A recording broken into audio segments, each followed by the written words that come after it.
Ako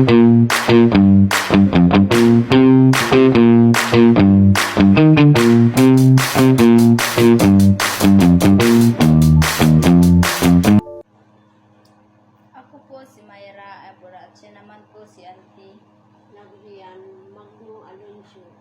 Ito po ang una ko pong tanong sa inyo. Paano po natin ipakita ang pag-aalaga sa kagubatan o halaman sa mga hayop? Dati na ginagawa namin sa bundok, pagpuputol kami ng kahoy doon, pinapalitan kahit anong pinapalit namin, gaya ng mga prutas, gano'n.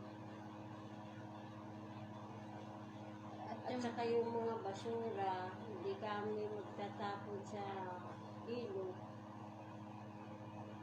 Kung saan-saan, yan ang ginagawa namin.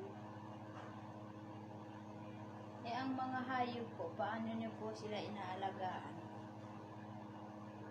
Magtatanim kami ng mga pagkain ng mga hayop. Lagi namin linilinisan para madaling tagpuhanan namin, gano'n.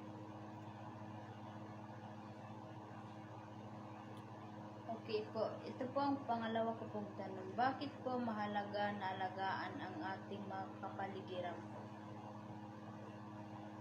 Para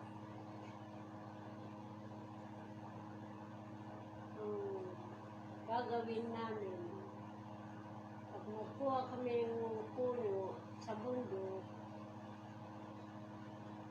pinapalitan ng mga lalaki ng kahoy kagad para madaling